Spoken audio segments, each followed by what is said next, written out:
கர்த்தருடைய பரிசுத்த நாமத்துக்கு மகிமை உண்டதாக. நாம் நேரடியாக கர்த்தருடைய வார்த்தையை நாம் சிறிது நேரம் தியானித்து நாம் ஜெபித்து முடிக்கலாம். கர்த்தர் எனக்கு ஒரு வசனத்தை கொடுத்தார். என்ன வசனம்னு கேட்டிங்கன்னா, மத்தேயு எழுதின புஸ்தகத்தில் 21வது அதிகாரத்தில் 22வது வசனம் இப்படியாய் சொல்லுகிறது: மேலும் நீங்கள் விசுவாசம் உள்ளவர்களாய் ஜெபத்தில் எவைகளை கேட்பீர்களோ அவைகளெல்லாம் பெறுவீர்கள் என்றார். ஜெபத்தில் விசுவாசம் உள்ளவர்களாய் எவைகளை கேட்கிறீர்களோ, ஆண்டவர் சொல்லுகிறார், நீங்கள் எதை வேணாலும் கேளுங்கப்பா, ஆனால் உங்களுக்கு ஜெபத்தில் என்ன இருக்கணுங்கிட்ட ஒரு விசுவாசம் உள்ள ஜெபம் இருக்கணும் உங்கள் வாழ்க்கையில்.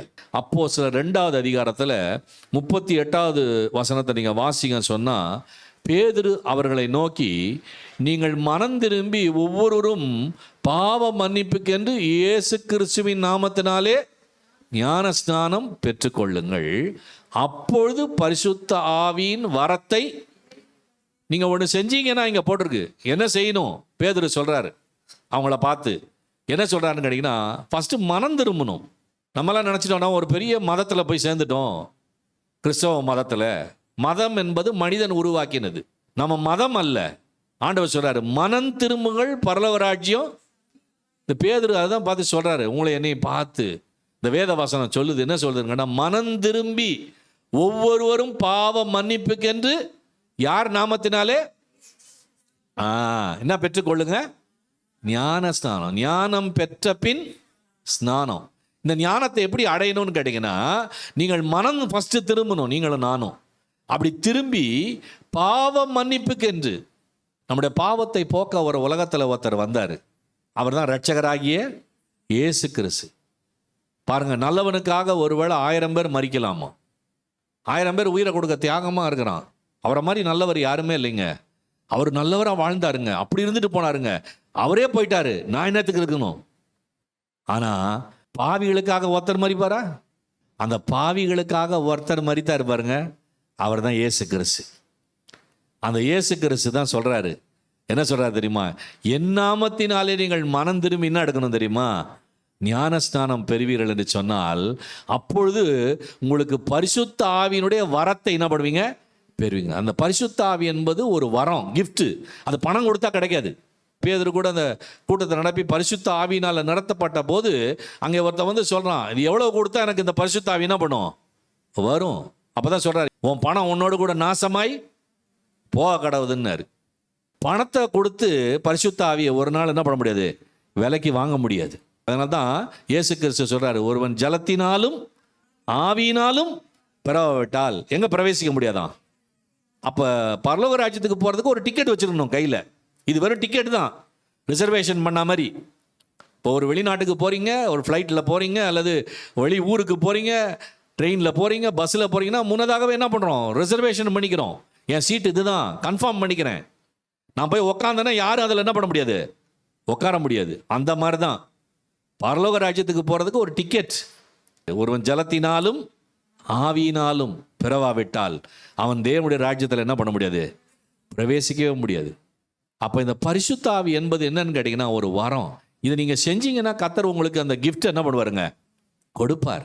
விசுவாசமுள்ள ஜெபத்தால் 3 காரியத்தை பெறுவீர்கள் என்று கர்த்தர் சொல்கிறார். முதலாவது காரியம் என்னன்னு கேட்டிங்கன்னா, 2 நாளாகமத்தின் புஸ்தகத்தில் 20வது அதிகாரத்தில் 20வது வசனம் சொல்லுது, அவர்கள் அதிகாலமே எழுந்திருந்து வனாந்தரத்திலே போக புறப்பட்டார்கள்.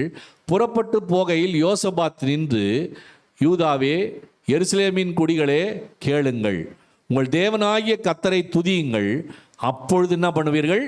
நிலைப்படுவீர்கள். அவருடைய தீர்க்கதரிசிகளை நம்புங்கள், அப்பொழுது சித்தி பெறுவீர்கள்.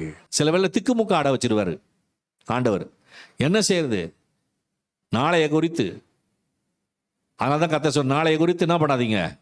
கவலைப்படாதிருங்க. யார் உங்களுக்கு போஷிக்கிறவர் தெரியுமா? கர்த்தர் தாங்க. உண்ண உணவு, உடுக்க உட, இருக்க இட, யாக்கோபு சொன்னார், எல்லாவற்றுக்கும் மேலான இதெல்லாம் கொடுத்துட்டீங்க. ஆனால் எல்லாம் இருந்தாலும் எல்லாவற்றுக்கும் மேலான தேவ சமாதானம் என் இருதயத்தை என்ன பண்ணும்? ஆளணும். அதை தான் அங்கே சொன்னார். நான் செய்ய வேண்டியது எனக்கு என்னதுன்னு என்ன பண்ணல? யோசபாத்துக்கு தெரியல. எங்களை எதிர்த்து நின்று போராட வருகிறார்கள். இந்த யுத்தத்தை யாரால செய்ய முடியும்? நான் செஞ்சிடுவேன், எல்லாத்தையும் மாற்றிடுவேன், எல்லாத்தையும் சகிச்சிடுவேன். என்னால் எல்லாமே முடியும். இல்லை இல்லை, அங்கே சொன்னார் பாருங்க, எங்கள் கண்கள் உண்மையே நோக்கி கொண்டிருக்கிறது. நீங்கள் யாரை நோக்குறீங்க? ஆண்டவரை நோக்கி பாருங்க. அதனால தான் சொன்னார், விசுவாசம் உள்ள ஜெபம் என்ன பெறுவீர்கள் கேட்டால் சித்தி பெறுவீர்கள். அங்கே சொன்னார் பார்த்தீங்களா, சித்தினா என்னன்னு கேட்டிங்கன்னா சக்ஸஸ். ஆங்கிலத்தில் போட்டிருக்கு என்னங்க, சக்ஸஸ். உங்கள் வாழ்க்கையோட சக்ஸஸை உங்கள் கையிலேயே கர்த்தர் கொடுக்குறார். அல்லேலூயா. நான் ஒரு மனிதனை உங்களுக்கு காண்பிக்கிறேன். அப்படியே கூட ஆதியாகமம் 39:1-2 நீங்கள் வசனங்களை வாசிங்கன்னு சொன்னால் அதில் போட்டிருக்கு, யோசேப்பு எகிப்துக்கு கொண்டு போகப்பட்டு பார்வோனுடைய பிரதானியும் தலைவர்களுக்கு அதிபதியுமாகிய போர்த்திபார் என்னும் எகிப்து தேசத்தான் அவனை அவ்விடத்துக்கு கொண்டு வந்த இஸ்மவேலிடத்தில் விலைக்கு. போர்த்திபார் வாங்குறாரு விலைக்கு. இந்த யோசேப்பை வித்து போட்டுறாங்க. இவன் செஞ்சது என்ன, அண்ணனுங்களுக்கு போய் என்ன கொடுத்தான், நன்மைக்கு செய்ததுக்கு என்ன செய்தாங்க, தீமை. சாப்பாடு கொண்டு போய் கொடுத்தது ஒரு தீமையா? உதவி செய்தது, நன்மை செய்தது. நன்மை அவனுக்கு என்ன முடிச்சிருச்சு, தீமை. அதனால தான் கர்த்தர் சொல்றார், நன்மை செய்வதில் சோர்ந்து போகாதிருங்க, தளராதிருப்பீர்கள் என்று சொன்னால் ஏற்ற காலத்தில் தான் அறுவடை வரும். கர்த்தர் யோசேப்போடே இருந்தார். அவன் காரிய சித்தி உள்ளவன். அவன் எகிப்தியனாகிய தன் எஜமானுடைய வீட்டிலே இருந்தான். இருந்தது நாங்கள் அடிமை தேசம். ஆனால் அங்கே சொல்கிறாரு, அங்கே யார் இருந்தாதான் அவனோட? அப்போ அப்பா வீட்டில் இருக்கும் போதும் கர்த்தர் அவனோடு இருந்தார். அண்ணன்மாருங்க கொண்டு போய் அவனை குழியில் போட்டு இஸ்மேல் இடத்துல 20 வெள்ளிக்காசுக்கு விற்று போட்ட போதும் யார் தான் கூட இருந்தார்? ஒரு யோசேப்பு நினச்சிருப்பான், ஏன் என்ன இப்படி விற்று போட்டாங்க, நான் இவங்களுக்கு நன்மை தானே செஞ்சேன், எனக்கு தீமை செய்கிறார்களே. ஆனால் யோசேப்பு ஒன்று மனசில் வச்சுட்டே இருந்தான், நான் கர்த்தரை தேடுறபடியால் நான் காரிய சித்தி உள்ளவனானான். ஹல்லேலூயா. ஏன்னா அவன் வாழ்க்கையில் ஒரு சக்ஸஸை தேவன் வச்சிருக்கிறாரு. அதை நிறைவேற்றுவதற்காக தான் இதை செஞ்சார். நீ கர்த்தரை தேடுறியா இல்லையான்னு பார்த்தாரு. ஆண்டவர் சொல்றாரு, அவன் செய்வதெல்லாம் என்ன பண்ணுமா தெரியுமா, வாய்க்கும். நீ செய்யறதெல்லாம் வாய்க்குங்க. அப்ப கர்த்தருடைய ஆவியானவர் சொல்லுகிறார், முதலாவது விசுவாசமான ஜெபத்துல என்ன பெறுவீர்கள்னு கேட்டா சித்தி பெறுவீர்கள். உன்னுடைய வாழ்க்கையில் என்ன வருமா, சக்சஸ். அதை ரிசீவ் பண்ணிக்குவ. யாக்கோபு எழுதின புஸ்தகத்தில் 4வது அதிகாரத்தில் 2வது வசனத்தை வாசிங்கன்னா அங்கே சித்தி பெற முடியல. எதனால சித்திக்கிறது இல்லை? இந்த சண்டை, யுத்தம், கொலை, பொறாமை எல்லாம் எங்க இருக்கு? இருதயத்தில். அவனை பார்த்த உடனே பொறாமை. அவனுக்கு ஒரு தரிசனத்தை கொடுத்துட்டாரே யோசேப்புக்கு, அவனை கர்த்தர் ஆசீர்வதிச்சுட்டே போறாரே. இது ஒரு என்னங்க உள்ளத்தில் பொறாமை. அப்பாவை விட்டு அவனை என்ன பண்ண, தூர படுத்தின்னு சொல்லி 20 வெள்ளிக்காசு கொண்டு போய் என்ன பண்ணிட்டாங்க, வித்து போட்டாங்களேங்க. என்ன பண்ணாம இருந்தாங்களாம், விண்ணப்பம் பண்ணாமல் இருக்கிறதுனாலே. இதை விட்டுட்டு இதெல்லாம் செய்யறாங்க. ஆண்டோடைய சமூகத்தில் வந்து ஜெபம் பண்ணுங்கன்னு கூப்பிட்டா அதுக்கு வரதில்லை. ஆலயத்தில் போய் ஜெபம் பண்றதில்ல, ஊழியத்தில் போய் ஜெபம் பண்றதில்ல. இதை விட்டு வேற காரியம்லாம் செஞ்சுட்டு உட்காந்துருக்கிறான். நம்ம சுய புத்தியின் மேல என்ன பண்ணக்கூடாது, சாரக்கூடாது. அதெல்லாம் தான் உங்களுக்கு என்ன பண்ணுகிறது இல்லை, சித்திக்கிறதில்லை. கர்த்தர் பரிசுத்த நாமத்துக்கு மகிமை உண்டாதாக. அதிலே யாக்கோபு 4வது அதிகாரத்தில் 3வது வசனத்தை பாத்தீங்களா, நீங்கள் விண்ணப்பம் பண்ணியும்.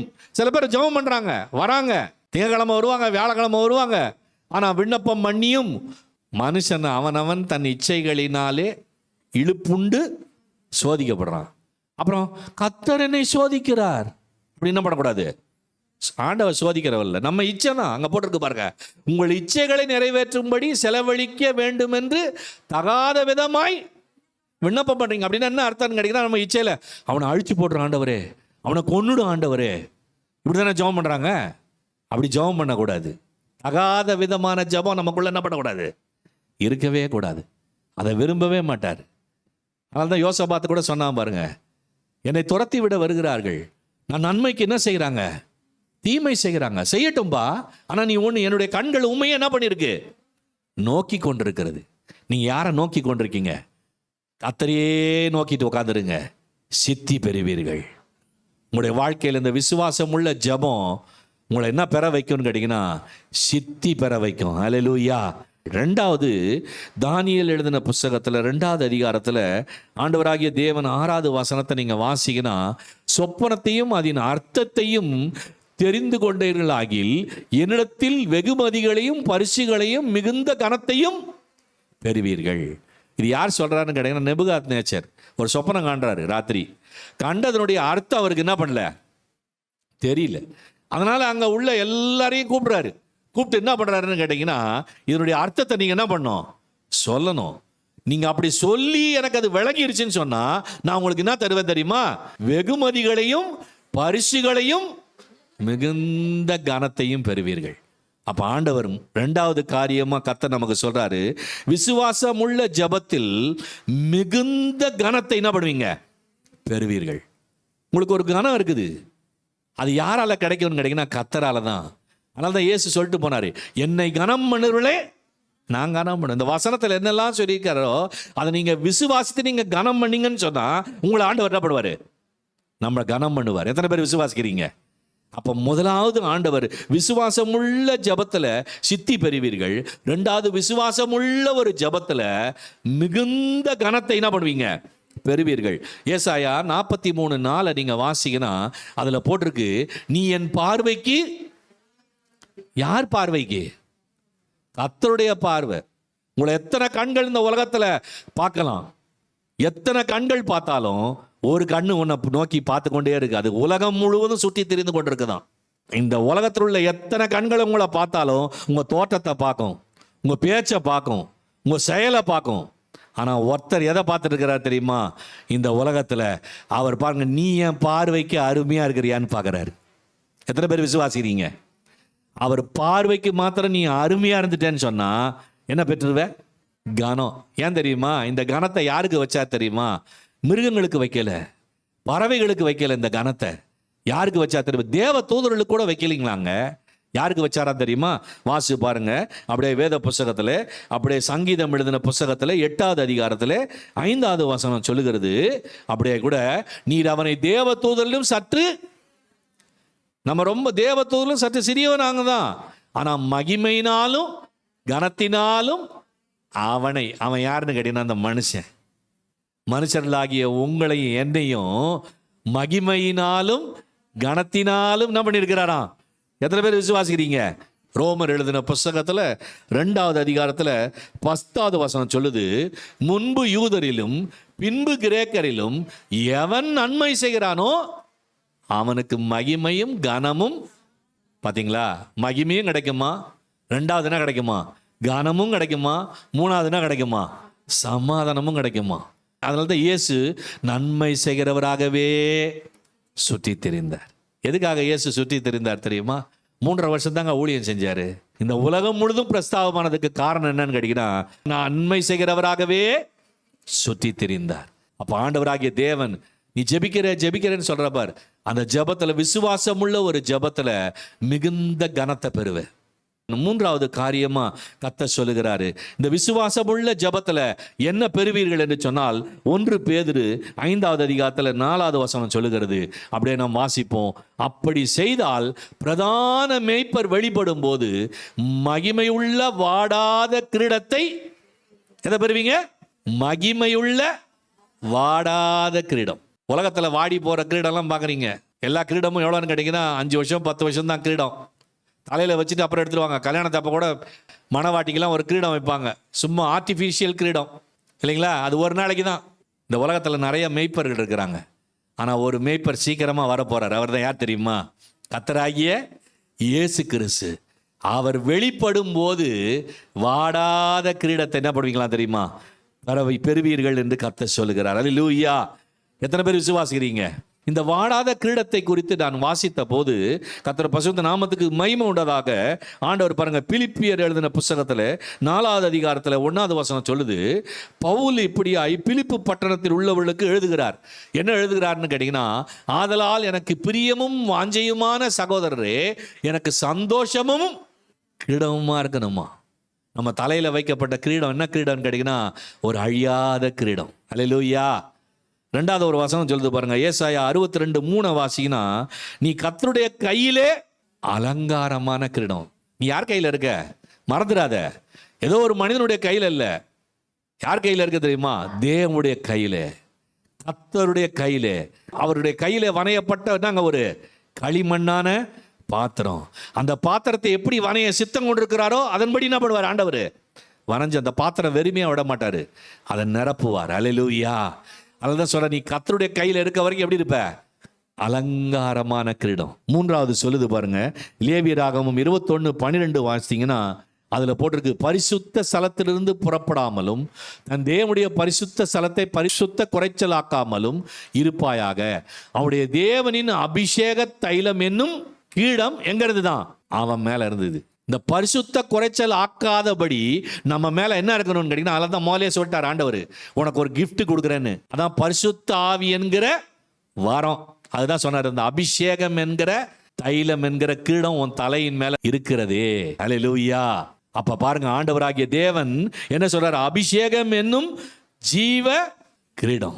அதனால்தான் சாமுவேல் அந்த அபிஷேக தைல குப்பி யார் மேல வார்த்தாரு, தாவீது மேல. அந்த அபிஷேகம் என்னும் தைலம் நம்ம மேல என்ன பண்ணுங்க, இருக்கணும். அப்பதான் கத்தர் நானே கத்தர்னு சொல்லுவார். அல்லேலூயா. அடுத்தது பாருங்க, நீதிமொழிகள் 4:9 சொல்லுது, அப்படியே கூட அது மகிமையான கிரீடத்தை உனக்கு என்ன பண்ணுங்க, சூட்டும்னு சொல்றாரு. எதுன்னு கேட்டீங்கன்னா ஞானம். பாருங்க, சாலமோன் ராஜா என்ன கேட்டாருன்னு கேட்டீங்கன்னா, எனக்கு முதல்ல என்ன கொடுங்க, ஞானத்தை கொடுங்கன்னு கேட்டாரு. அதனால தான் போட்டிருக்காங்க, ஞானத்தை சம்பாதி. உலகத்தில் என்னென்னவோ சம்பாதிக்கிறன்றிய, நீ போற வேலை ஸ்தலத்திலும் ஊழியத்திலும் மற்ற வெளியிடங்களிலும் என்னத்தை சம்பாதிக்கணுமா, ஞானத்தை. அதை சம்பாதிப்பா, தன்னால உன் சம்பாத்தியம் கையில் என்ன பண்ண தெரியுமா, நிற்கும். அல்லேலூயா. இதுதான் கர்த்தர் சொல்ற, நீ கையின் பிரயாசத்தை சாப்பிடுவாய், பாக்கியமும் நன்மையும் உனக்கு என்ன பண்ண இருக்கும், உண்டாயிருக்கும். அடுத்த வசனம் சொல்லுது பாருங்க, 2 தீமோத்தேயு 4:8, இது முதல் நீதியின் கிரீடம் உனக்காக என்ன பண்ணப்பட்டிருக்கிறது, வைக்கப்பட்டிருக்கிறது. பவுல் சொல்லுகிறார் அழகா, இது முதல் உனக்காக ஒரு கிரீடத்தை என்ன பண்ணியிருக்க தெரியுமா. அது என்ன கிரீடம் தெரியுமா, உலகத்தில் அந்த நீதி இயேசு கிறிஸ்து தான் முதல்ல கொண்டு வந்தார். அதனால தான் சொல்ற, நீதியை நிறைவேற்றவே பூமிக்கு வந்தேன். முதலாவது தேவனுடைய ராஜ்யத்தையும் அவருடைய நீதியும் தேடுங்கள். ஏன் இங்க தேட சொன்னார் இந்த பூமியில, அது இல்லாததுனால தான் தேட சொன்னார். அல்லேலூயா. அடுத்தது சொல்லுகிறார், பூமியை நீதியாய் நியாயம் தீர்க்க என்ன பண்ண போறாரு, வரப்போகிறார். எத்தனை பேர் விசுவாசிக்கிறீங்க? அதனால தான் சொன்னார், இது முதல் நீதியின் கீடம் யாருக்காக வைக்கப்பட்டிருக்கிறது. பவுல் சொன்னார் பாருங்க, எனக்காக வைக்கப்படு, தைரியமா சொன்னார், உங்களுக்காக எனக்காக என்ன பண்ணப்பட்டிருக்குங்க, வைக்கப்படுது. கடைசியா ஒரு வசனம் சொல்லுது, என்ன தெரியுமா, நீதிமொழிகள் 12:4, குணசாலியான ஸ்திரீ தன் புருஷனுக்கு, அதுக்கு சைடில் அந்த குணசாலியை எடுத்துட்டு பணசாலியான ஸ்திரீ தன் புருஷனுக்கு, அப்படியா போட்டிருக்கு, என்ன சாலி, குணசாலியான ஸ்திரீ தன் புருஷனுக்கு இடமா. உலகத்தில் எத்தனை பணம் சம்பாதிச்சாலும் கோடி கோடியா லட்சக்கணக்கா, ஆண்டவர் சொல்றார், நீ கர்த்தருக்கு குணசாலியா இருப்பேன்னு சொன்னா, அதுதான் மணவாட்டி ஆகிய சபையை கர்த்தர் தேடுறாரு. அந்த குணசாலி யார் தெரியுமா, ஸ்ரீ மணவாட்டி, நீயும் நானும் தான். அந்த மணவாளனுக்கு நம்ம என்னவா இருக்கணுமா தெரியுமா, கிரீடமா இருக்கணும். அதனால தான் கர்த்தர் இந்த 3 காரியங்களை பெறுவீர்கள் என்று சொல்றார். எதுல தெரியுமா, விசுவாசமுள்ள ஜபத்துல. ஜபத்தை விட்டுறாதீங்க. அதனால தான் பார்த்து சொல்லி கொடுக்கிறாரு, கர்த்தரை நம்புங்கள் நிலைப்படுவீர்கள், அவருடைய தீர்க்கதரிசிகளை நம்புங்கள் சித்தி பெறுவீர்கள். விசுவாசத்தினால் ஜபத்தினால் நீங்கள் எவைகளை பெறுவீர்கள் என்று சொன்னால், முதலாவது சித்தி பெறுவீர்கள். செகண்ட் ஒன் இஸ் கனத்தை என்ன பண்ணுவீர்கள், பெறுவீர்கள். தேர்ட் ஒன் பாருங்க, வாடாத கிரீடத்தை பெறுவீர்கள். On weaving crown receiving. Hallelujah.